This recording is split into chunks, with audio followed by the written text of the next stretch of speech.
اسلام کا سب سے زرعی دور جن کا عہد کہلاتا ہے، ان کے ایمان لانے کا واقعہ کچھ اس طرح ہے۔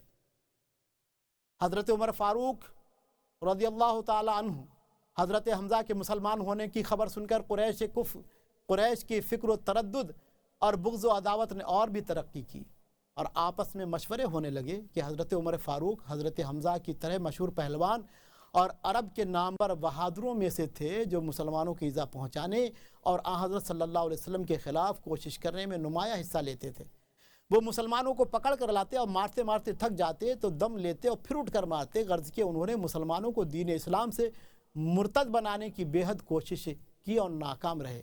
آخر ایک روز انہوں نے فیصلہ کیا اور کفار کی مجلس میں وعدہ کیا کہ میں تنہا قریش کے اوپر وارد ہونے والی نازل ہونے والی اس فتنے کو مٹائے دیتا ہوں، یعنی اس فتنہ کے بانی محمد صلی اللہ علیہ وسلم کا کام تمام کیے دیتا ہوں۔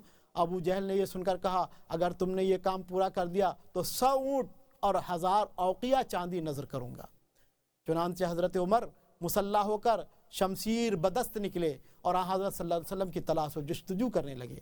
راستہ میں سعد ابن ابی وقاص نے پوچھا کہ عمر اس حال میں کہاں جا رہے ہو؟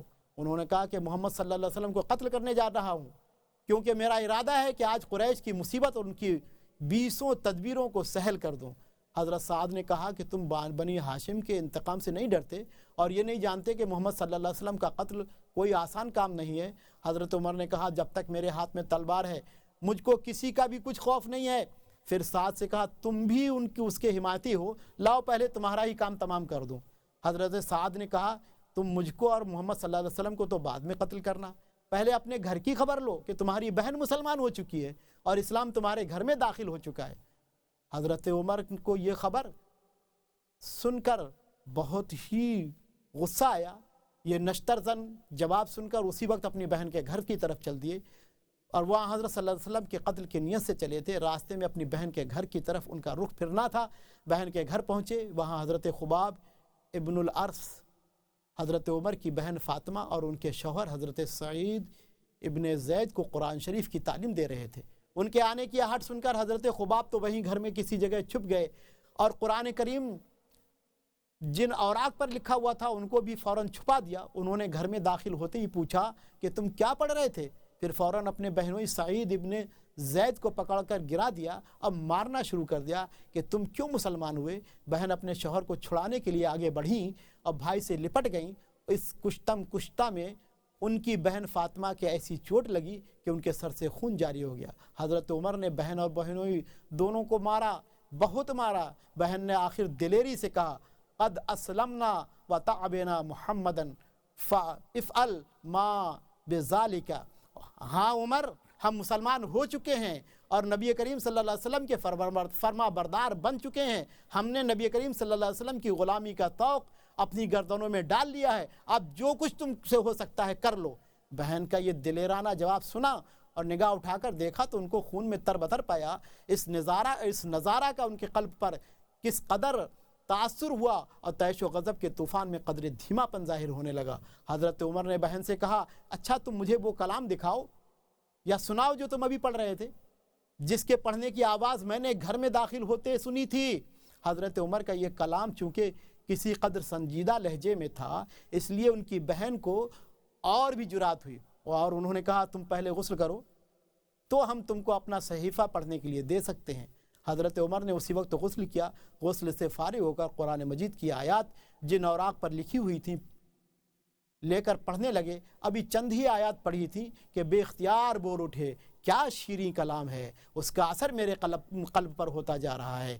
یہ سنتے ہی حضرت خباب جو اندر چھپے ہوئے تھے فوراً باہر نکل آئے اور کہا، اے عمر مبارک ہو، محمد صلی اللہ علیہ وسلم کی دعا تمہارے حق میں قبول ہو گئی ہے۔ میں نے کل حضرت صلی اللہ علیہ وسلم کو یہ دعا مانگتے ہوئے سنا تھا کہ الہی عمر ابن خطاب یا ابو جہل دونوں میں سے کسی کو ضرور مسلمان کر دے۔ پھر خباب نے سورہ طٰہٰ کا پہلا رکوع پڑھ کر سنایا۔ حضرت عمر سورہ طٰہٰ کی آیات سن رہے تھے اور رو رہے تھے۔ عمر نے خباب سے کہا کہ اسی وقت مجھے حضرت صلی اللہ علیہ وسلم کے پاس لے چلو۔ چنانچہ وہ اسی وقت اسی حالت میں حضرت عمر کو دار ارقم کی طرف لے کر چلے. اس وقت بھی ننگی تلوار حضرت عمر کے ہاتھ میں تھی، مگر اب یہ تلوار حضرت عمر کے ہاتھ میں اس ارادے سے نہ تھی جو بہن کے گھر تک ان کے دل میں تھا. دار ارقم کے دروازے پر پہنچ کر حضرت عمر نے دستک دی. صحابہ کرام جو اندر تھے انہوں نے حضرت عمر کے ہاتھ میں شمشیر برہنہ دیکھ کر دروازہ کھولنے میں تعامل کیا. نبی کریم صلی اللہ علیہ وسلم سے عرض کیا کہ عمر ننگی تلوار لے کر دروازے پر کھڑا ہے. حضرت صلی اللہ علیہ وسلم نے فرمایا کہ دروازہ کھول دو. حضرت حمزہ بھی موجود تھے، انہوں نے کہا آنے دو، اگر ارادہ نیک ہے تو خیر ہے، ورنہ اسی کی تلوار سے اس کا سر اڑا دیا جائے گا. چنانچہ دروازہ کھولا گیا، حضرت عمر اندر داخل ہوئے.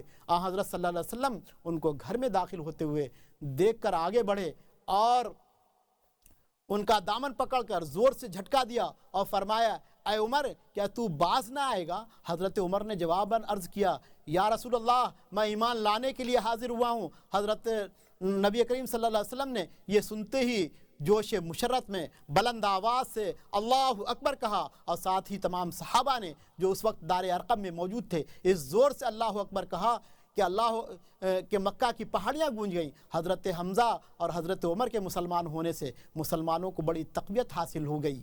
حضرت عمر مسلمان ہونے کے بعد سیدھے ابو جہل کے گھر پہنچے، دروازہ پر دستک دی، وہ باہر آیا اور باخندہ پیشانی اہلاً و سہلاً مرحبا کہا اور آنے کی وجہ دریافت کی. حضرت عمر نے فرمایا کہ خدا تعالیٰ کا لاکھ لاکھ شکر ہے کہ میں مسلمان ہو گیا ہوں، محمد صلی اللہ علیہ وسلم کو اللہ کا رسول مانتا ہوں. یہ سنتے ہی ابو جہل جھلا کر اندر چلا گیا اور یہ بھی واپس چلے آئے. مدعا ان کا یہ تھا کہ اس سب سے بڑے دشمن اسلام کو اپنے مسلمان ہونے کی خبر دے کر چلا جاؤں. حضرت عمر نے مسلمان ہوتے ہی نبی کریم صلی اللہ علیہ وسلم کی خدمت میں عرض کیا کہ ہم کو اب پوشیدہ طور پر گھروں میں نماز پڑھنے کی ضرورت نہیں، بلکہ اعلانیہ طور پر خانہ کعبہ میں نماز پڑھنی چاہیے. چنانچہ قریش سے اول جو کوئی مانے ہوا حضرت عمر نے اس کا مقابلہ کیا. پھر بلا روک ٹوک مسلمان خانہ کعبہ میں نماز پڑھنے لگے اور اسلام مکہ میں اعلانیہ اور